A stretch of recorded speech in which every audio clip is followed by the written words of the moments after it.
Hey, good morning everyone, and welcome to the PivotBoss Pre-Market Report for August 11th, 2016. I'm Frank Ochoa, aka PivotBoss. Here's a look at the daily time frame of the ES. What we've seen here recently, and what I've mentioned to our trading room, is that the ES continues to build out that expanding trading range, that expanding wedge here. And prices are holding near the upper edge of the range. And right now, all prices above the previous week's high of 78.5 continue to be offered. Nothing but tails and wicks above that zone, and that could be an early indication that we could be looking at another rotation back toward the bottom of the range, somewhere between 21.35 and 21.34. What we'll be looking for here is to see how price responds off of 78, 77s, and if there's any inability to see acceptance above those zones, that could be an area where bears are currently defending for an eventual move back across the range. If we look at the intraday time frame right now, what we'll see here is that prices currently are holding and being defended above 78s. So here's 78, 78.5 is the previous week's high. That's the previous week's high. 77.5 is the previous week's close price.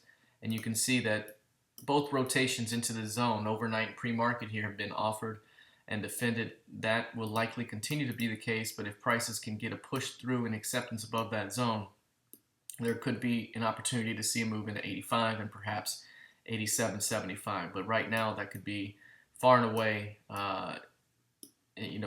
unlikely right now as these prices have continued to be offered. And if that continues to be the case, I see 21.35 to 21.40 up ahead. All right, let's take a look here. I wanted to show something here that I don't usually show, but here's the TF. And if we look at the PivotBoss full chart here, here's the TF. Let's scroll in a little bit more here. Basically, what you're seeing right here is the same type of thing that we're noticing in the ES. However, in this one, we've already seen the first domino fall, so to speak. We have this day, which was the previous session's day, and basically right here, you have these two-day lows right here and price going offered off of the 50% expansion of the key range. That's 1232s. When stops came out below the two-day lows there, you saw a big move back to 1217s. And what I mentioned to our group yesterday is that a pushback to these lows will likely be an area for bears to defend and offer. And those lows right now are currently being offered. So that low right there is 1226.20. And you can see right here, that high of the day coincides with that low. That's very important right there. So that high is 1226.10. So it's a tick off of that low. That's typically the area where bears want to defend after the stops come out in an effort to get the best pullback selling opportunity ahead of the next push downward. So if 1226s continue to be offered here, that could be an opportunity to see another round of weakness here, perhaps back toward 1210 at the very least, and then perhaps all the way back down toward recent support, which is 1195 half. All right, let's take a look at crude oil.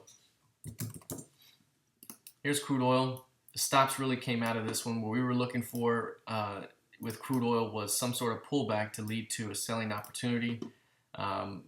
We thought maybe it could hold up here if it could hold 42s, but failure to hold 42s would likely open up weakness. And the stops came out below 42s, and you can see price ended up reaching a low of 41.10 here in pre-market trading. So any bounce toward 42 or as high as 42.60 could be a selling opportunity for a shot at seeing another round of weakness toward 39s. Overall, I'm not completely sure that we're going to just continue to sell off here. Recently, when we've bounced, we've held a little bit for several days. That's kind of what we're doing here. Even though we've seen a little bit of weakness, I think right now the overall direction is to the downside. So failure to get above 44s here really caps things. And so I believe that further weakness should be seen ahead. Likely toward those 39s, 37s, and 35s that we have on the board down below. And any pullback could be a selling opportunity toward 42.60 to 42.50 for a shot at seeing another round of weakness. All right, on an intraday basis for crude, here it is. This one right now is showing that the overnight pivot range has been bid. So price went below it and bid and come back and is holding. We have a flat VWAP for the day. So that tells you that, right now we have a bit of a trading range. It's also kind of an expanding range that we have going on here. So expect that new highs to be faded, and also expect new lows to be faded as price kind of builds out at this time. So anything above 41.85 could be a selling opportunity back toward value. Likewise, anything down below 41s could be a push back toward value. Especially anything above 42 and into 42.60 could be a significant area to defend for another wave of weakness ahead. All right, let's take a look now at gold futures. Here's gold. What we talked about with gold was basically the fact that we continue to hold within this upper price distribution. So we have a distribution from 13.10 up to about 13.75s, and we've been playing nicely within that range. Recently, we see some selling pressure that came in after the recent push higher, and that appeared to be more bearish than bullish. So this selling pressure here, especially an inability to hold above 13.52, implies another likely push downward. But again, this isn't the safest or best bet right now. The best bet is usually the edges of the range. Anything in the middle is usually a bit of chop. But right now, if I had to choose a direction, this all implies a little bit more weakness here back toward 13.10. But right now, it's not super clear. Instead, if you're not super clear about it, you got to wait for the edges. But at the moment, I have a little bit of a tendency to think that we're going to head a little bit downward, especially given this weakness here. We have 13.60 serving as resistance. 13.52 is kind of the pivot right now. And so an inability to hold above that pivot would be significant. All right, let's take a look now at the NQ. This one continues to be quite bullish, just continues to trend higher. There hasn't been really much of any kind of weakness in any pullback. It's been a one-day pullback that has been easily bought. So this was a quick one-day move down. You get a push back to the midpoint and a rally. This was a big sell-off that one day or one morning. 46.80 came in as support and a push higher. So everything has been really been grounds for a buy opportunity. Right now we are seeing kind of a 4 or 5 day stall at these highs so far, and it's a very narrow range. So I'd be watching this one very closely. If this one gets offered, again, it could be a quick selling opportunity into the next key level down, which is 47.30. That could be another opportunity to buy and swing this thing higher.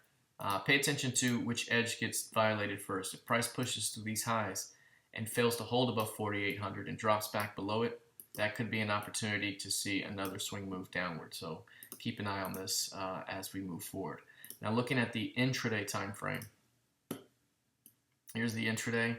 One thing I noticed that was very, very interesting was 47.97 half or 97.75 up to about 4,800. That's the key range to watch here. You can see this 47.97 was basically the previous week's high, and so far prices at or above it have been offered. And then all rotations into that zone have been defended after these late bulls were trapped. So right now we have a very clear area between 47.98 and 4,800. That zone right there is being defended very, very strongly by bears at this time. So there are buy stops above there, but continue to expect bears to defend that zone for rotations lower. Above 4,800 would squeeze to the next upside targets. On today's targets, we have 48.08 half and 48.1675. 48.25 is the next key levels above. But I expect 4,800 to continue to be defended by bears. All right, that's it for now. Let's see how this thing plays out heading into the rest of the session. Good luck and trade well.